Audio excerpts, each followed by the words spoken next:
E aí, pessoal, tudo bem? Hoje aqui no canal nós vamos falar sobre a Série B da Itália, que teve aí na última sexta-feira suas primeiras aí definições. Nós tivemos aí a confirmação de dois times que subiram. Na verdade, o Venezia já tinha essa confirmação de que jogaria a Série A na próxima temporada. Nós tivemos a outra equipe promovida. Além disso, tivemos definições dos playoffs, que vão definir o terceiro time que vai subir. E nós tivemos também ali a definição do playout para definir o quarto time que vai ser rebaixado. Nós temos três que são rebaixados diretamente e um que disputa esse playout para definir os quatro que vão jogar a próxima Série C. Então, de uma forma geral, a Série B costuma ser um campeonato muito aberto e muito disputado do início ao fim. Se a gente pega aqui, estou com a tabela aberta, nós tivemos time, por exemplo, a Sampdoria, que é um time tradicional de Série A, já foi campeã italiana. Ela brigou para não cair e na maior parte da Série B desse ano, como vem sendo nos últimos anos, a Sampdoria vem decepcionando bastante, né? Só que na reta final a Sampdoria chegou até a sonhar com a ida aos playoffs, né, de promoção para jogar a Série A, mas no fim das contas acabou não conseguindo. Então, eu vou tentar aqui passar de uma forma geral um resumo de cada um dos times aí. Eu estou até com a colinha aqui perto para eu não me perder. E falar um pouco sobre cada um dos 20 times aí ao fim dessa temporada regular da Série B. Lembrando que nós ainda teremos, né, os playoffs, aqui, como eu falei, Monza, Palermo, Catanzaro, Modena, Juve Stabia e Avellino. Esses times aqui são seis times, vão definir aí o último que vai subir para a Série A da próxima temporada. E nós teremos aqui, né, um mata-mata, um pequeno mata-mata. Nós teremos aí o Catanzaro, que terminou em quinto, contra o Avelino, que foi o oitavo. E o vencedor encara o Palermo na semifinal. Na outra quarta de final, nós temos Modena e Juve Stabia. O vencedor vai encarar o Monza, né? E no play-out, para definir o último rebaixado, nós teremos aí o Bari contra o Sul de Tirol, né? E agora, de uma forma mais específica, vamos entrar aqui em cada um dos times. E vamos começar aí falando do Venezia, que é um time que vem sendo aí um ioiô nas últimas temporadas no futebol italiano. É um time que, né, tem até ali um paradoxo. O Venezia é muito bom para estar na Série B, só que quando chega na Série A acaba se demonstrando um time frágil para jogar na elite do futebol italiano. O Venezia foi o campeão, né, fez uma campanha aí muito boa e se sagrou campeão depois de cair na última temporada, e o Venezia que é treinado pelo Giovanni Stroppa, que eu até fiz um tweet aqui, é um cara que é um especialista em acessos aí no futebol italiano. Em 2016, 2017 ele subiu com o Foggia da C para a B, em 2020 levou o Crotone para A, em 2022 o Monza levou o Monza para a Série A, e na última temporada, 2024, 2025, ele subiu com a Cremonese, ele acabou não permanecendo, mas foi o grande responsável pelo acesso da equipe de Cremona. E o Venezia subiu, né, tendo ali alguns destaques, eu diria o Filip Stankovic, filho do Dejan Stankovic, que aí passagem histórica aí por Lazio, por Inter e tudo mais. É filho dele, o goleiro, teve um bom destaque. O Issa Doumbia, né, um jovem italiano, também teve destaque ali no meio campo, junto com o Gianluca Busio também, que já até jogou Série A pelo Venezia, já tem uns anos que está ali no time.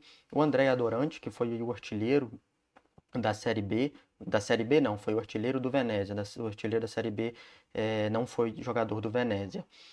Teve também o John Yeboah, atacante, e o Venezia subiu tendo ali o melhor ataque, marcou 77 gols ao todo, a melhor defesa com 31, e é um time que ocupou muito nesses jogos o campo ofensivo, é o time que subiu com a maior média de posse de bola, né?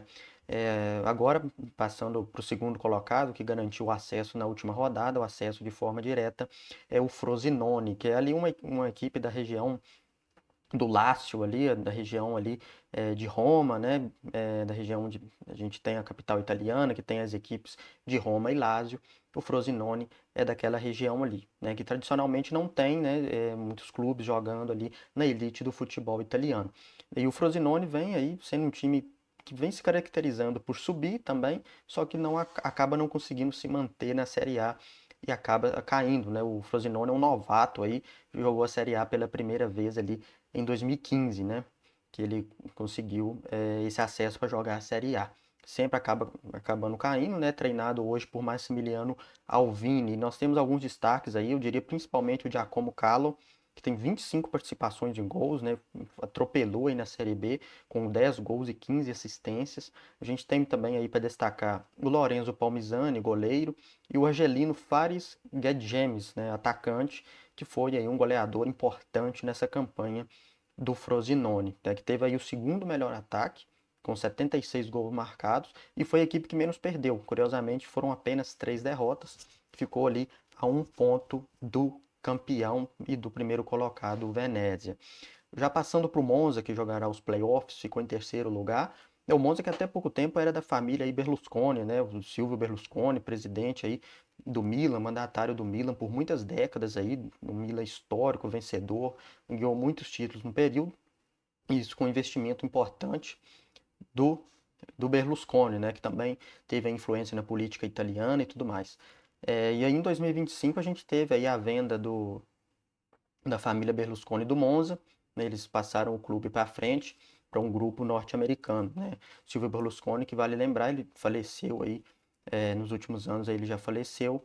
E depois disso, o Monza passou a ter um pouco menos de investimento nesse sentido. A gente teve um período ali muito bom do Monza, inclusive na Série A, fazendo boas contratações, tendo ali ótimos jogadores, né? Inclusive a gente teve aí o Di Gregório, que hoje joga na Juventus, Carlos Augusto, que joga na Inter, esses caras todos aí saíram ali do Monza. O Monza fez alguns investimentos importantes, o Pessina, que segue até hoje no clube. Em 2025, a família Berlusconi aí, já deixando o futebol, vendeu a maior parte das ações do clube para um fundo americano, né? E o Monza fica ali, né, na região da Lombardia, bem próximo ali a Milão mesmo, a cidade de Monza. É um time treinado pelo Paulo Bianco. E tem alguns, né, velhos conhecidos aí, eu já falei do Pessina, a gente que foi campeão da Euro 2020 aí, em 2021, com a seleção italiana, a gente tem o Cutrone, Keita Baldé, o Petanha, o Colpani, como eu já disse, o Pessina, o brasileiro Hernani, e são todos aí caras conhecidos aí de quem acompanha, inclusive a Série A, né, um time aí com experiência em Série A.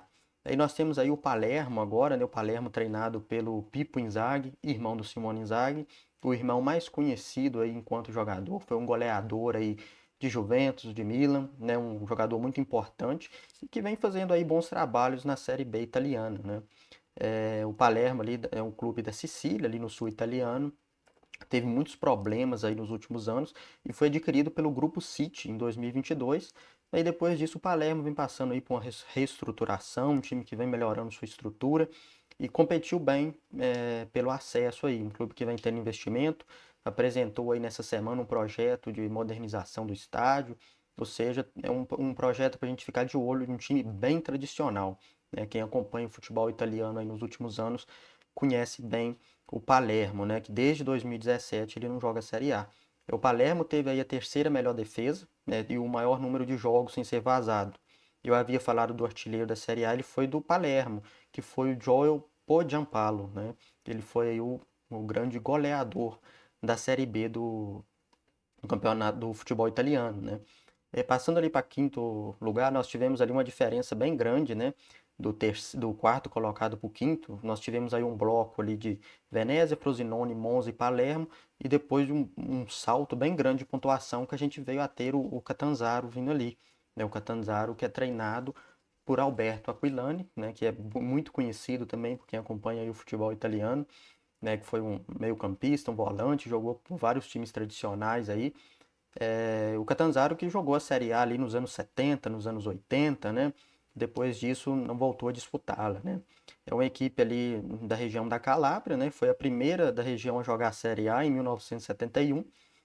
E tem alguns jovens destaques aí que eu acho importante a gente falar, né? Que nós tivemos aí o Mattia Liberali, que vez ou outra o pessoal comenta aí nas redes sociais sobre ele, um jogador meio-campista que surgiu ali nas categorias de base do Milan, não recebeu tantas chances, ainda é muito garoto e começou a receber suas primeiras oportunidades aí no time do Catanzaro, né?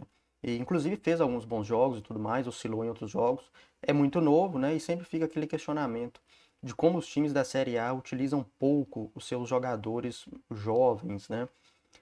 Passando ali pelo Modena, que ficou na sexta colocação, ele é treinado por André Sotio, é um time da Emília-Romanha que desde 2003, 2004 ele não joga na elite do futebol italiano, né? O Modena foi um time que não teve aí um ataque forte, mas teve uma defesa sólida, conseguiu se manter ali nas primeiras colocações e vai jogar agora os playoffs, né? Nós tivemos aí em sétimo a Juve Stabia, que apesar do nome não tem nada a ver com a Juventus, que joga um dos maiores clubes aí do futebol italiano. É treinada, a Juve Stabia é treinada pelo Ignacio Abate, né, que quem está mais familiarizado aí com o futebol italiano também lembra dele no Milan. É, e é um time que ainda não jogou a Série A, né? E tá ali no bolo ali na sétima colocação. E nós tivemos aí para fechar esse bolo aí que vai jogar os playoffs, né, do terceiro até o oitavo, nós tivemos o Avelino, né, que ficou ali na oitava colocação, é treinado por um nome também velho conhecido aí da Série A, o Davide Ballardini, né, que é um treinador experiente aí, muito conhecido aí por conquistar, né, ali conquistar a famosa salvezza ali na Série A, né, que é o que manter o time na Série A do Campeonato Italiano. Hoje ele assumiu, né, o Avelino no meio dessa campanha na Série B, né? Hoje ele está treinando na segundona. Foi a pior defesa do top 8 aí, né? Fica o alerta aí para a disputa dos playoffs. E jogou de 78 até 88, o Avelino jogou a Série A, né? E tem alguns jogadores conhecidos aí, eu diria que o Armando Izzo, que foi zagueiro do Torino aí, teve destaque no Torino alguns anos atrás e tudo mais, jogou no Monza. O Roberto Insigne, irmão do Lorenzo Insigne, que nós vamos falar logo mais. Gennaro Tutino, também um jogador conhecido aí da Série B. E saindo aqui do Avelino, nós tivemos aí agora um bloco dos times que, no fim das contas, não conseguiram muita coisa. No máximo evitaram ali um um rebaixamento, chegaram em algum momento a sonhar com esses playoffs, mas não conseguiram, né? Nós tivemos o Mantova, treinado por Francesco Modesto, que ficou ali na nona colocação, é um time da região da Lombardia, jogou a Série A pela última vez em 1971-72. Depois nós tivemos o Padova, né, que também ficou ali no meio da tabela, que é um clube da região do Vêneto, né, não joga a Série A desde 96, o Padova, e nós temos alguns jogadores bem experientes aí no Padova e velhos conhecidos também, de quem acompanhou a Série A nos últimos anos, principalmente o Papu Gomes, que teve muito destaque aí na Atalanta, depois chegou a ter uma passagem ali pelo Monza, teve uma questão de punição ali por doping e tudo mais. Acabou que ele praticamente não jogou pelo Monza e agora está no Padova.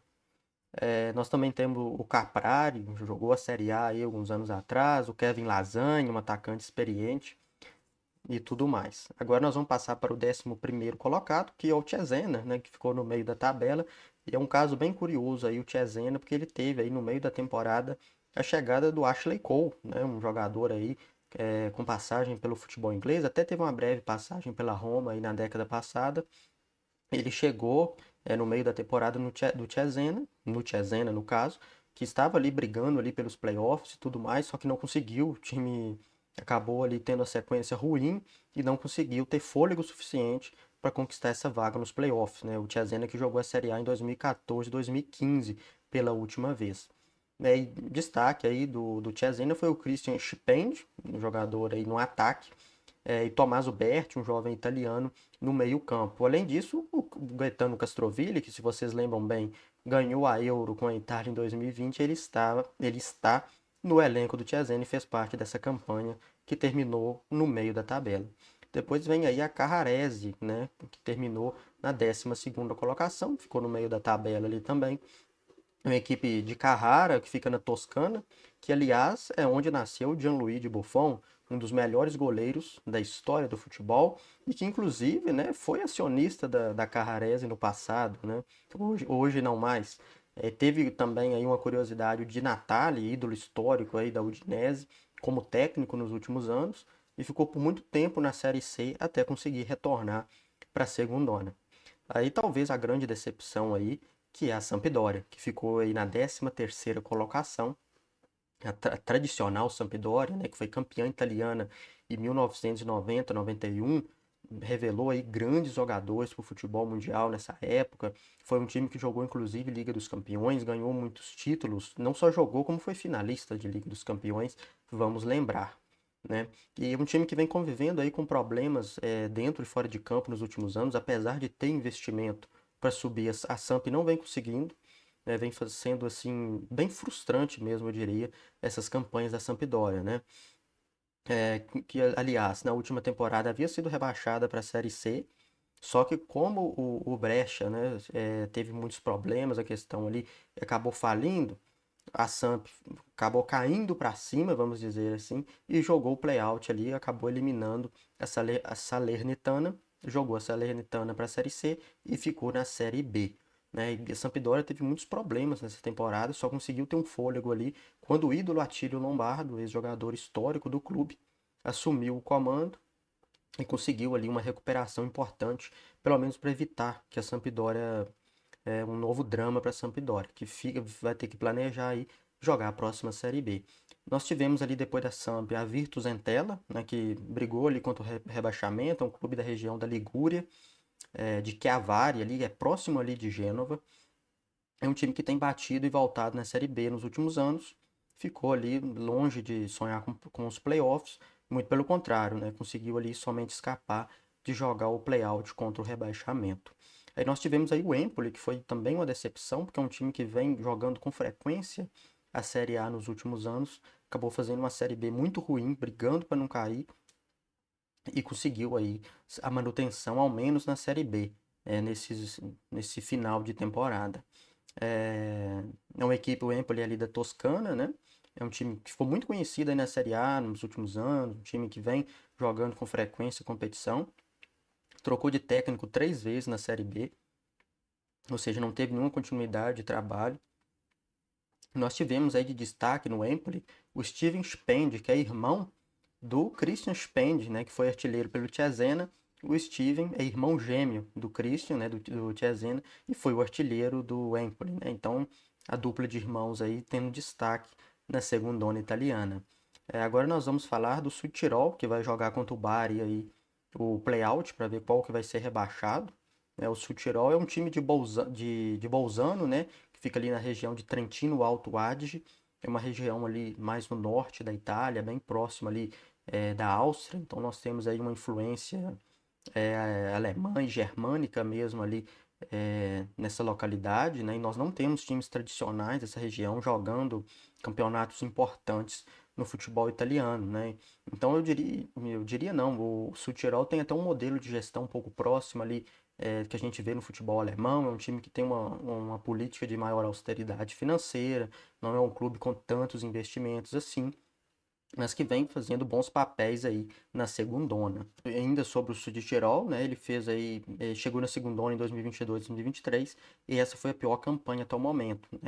É uma equipe aí treinada por Fabrizio Castori, é um técnico aí conhecido por armar times mais defensivos e tudo mais, não por acaso. É o time que tem o maior número de faltas e a menor média de posse de bola, né? Eu peguei as estatísticas aqui do SofaScore. É, e agora o adversário do Südtirol vai ser o Bari, né, que é um time ali da Apulia, né, que fica ali no sul da Itália, que vai jogar essa partida aí decisiva diante do Südtirol para definir quem vai ficar na Série B e quem vai cair para a Série C. O Bari, é bom lembrar, ele é um time da família De Laurentiis, que é ali a mesma que administra o Napoli, né, o Napoli que é um time muito bem administrado, mas no Bari nós já estamos vendo ali o contrário, o time brigando para não cair para a Série C, né? Que desde 2011 aí, temporada 2010, 2011, o Bari não joga na elite do futebol italiano. Aí nós tivemos aí os três rebaixados, nós tivemos aí a Reggiana, que foi rebaixada, é uma equipe ali de Reggio Emília, na Emília-Romagna, inclusive joga ali no estádio que quem assiste mais a Série A vê o Sassuolo jogando, né? É um time que teve aí problemas financeiros nos últimos anos e vai voltar à Série C após 3 temporadas. Uma curiosidade que fica é que o Tafarel, em 94, foi para a Copa enquanto ele defendia a Arediana, né? Ele era o goleiro ali do time que então brigava para não cair, né, da elite do futebol italiano na época. Nós tivemos aí talvez a grande decepção, né, ali juntamente com a Sampdoria, eu diria que até mais, que foi o Spezia, que se consolidou aí como um time forte, que conseguiu jogar Série A nos últimos anos, que revelou alguns bons treinadores. A gente pega o Vincenzo italiano, hoje no Bolonha. O Thiago Motta, né, que hoje não está dirigindo nenhum clube, mas foi ali lançado ali no Spezia, depois treinou o Bolonha, fez um belo trabalho. E eles tiveram ali no Spezia, o Spezia que jogava a Série A e acabou caindo depois. Né, ano passado brigou pelo acesso, acabou perdendo ali na final dos playoffs para a Cremonese. E tinha ali no time o Pio Espósito, que hoje é um garoto que tem destaque na Inter. Ele jogava no Spezia, fez uma baita temporada. E foi aí uma grande decepção esse rebaixamento do Spezia para a Série C, né?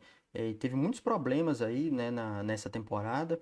Começou a temporada com um técnico, depois demitiu, que foi o Luca D'Angelo. Trouxe o Donadoni, que estava muito tempo aí sem treinar, né? 6 anos. O Roberto Donadoni, um velho conhecido de quem acompanha o futebol italiano. Depois demitiram ele, tentaram trazer de novo o Luca D'Angelo, não deu certo. O Spezia vai jogar a próxima Série C. E aí o Pescara, né? O Pescara teve até a curiosidade aí que em janeiro o Pescara trouxe de volta ao clube, né? Vamos lembrar, é, há 14 anos atrás o Insigne foi um destaque do time na Série B do Pescara, o Insigne ao lado do Verratti e do Immobile, o trio aí que chegou a ser campeão da Euro com a Itália em 2021, a Euro 2020. O trio teve muito destaque ali no Pescara no início da década passada. O Insigne voltou para o Pescara em janeiro, estava sem clube há muito tempo, ídolo histórico do Napoli, depois foi para os Estados Unidos jogar. Estados Unidos não, foi para a MLS, né, que ele foi para Toronto, Toronto do Canadá. Então o Insigne estava em muito tempo sem clube e acabou fechando com o Pescara, esse retorno aí para tentar salvar o Pescara da queda. Ele não conseguiu, o Pescara acabou sendo rebaixado, né? Além do Insigne, o Pescara ainda buscou o Gaston Brugman, que é um nome conhecido de quem acompanha o futebol italiano, mas não conseguiu evitar a queda, né? Foi a pior defesa, né? Apesar de ter vivido um bom momento depois que esses reforços chegaram, o Pescara demonstrou ainda muita fragilidade, né? Mesmo com esse início de reação aí, não foi suficiente para evitar um rebaixamento. O Pescara vai jogar a Série C, né? O Pescara que desde a temporada 2016-2017 não joga na Série A do Campeonato Italiano, né? Então é isso, o vídeo foi meio para passar uma geral aí pela série B do futebol italiano. Comentem aí, curtam, deixem seu like, se inscrevam aí no canal, né? E tamo junto, até a próxima.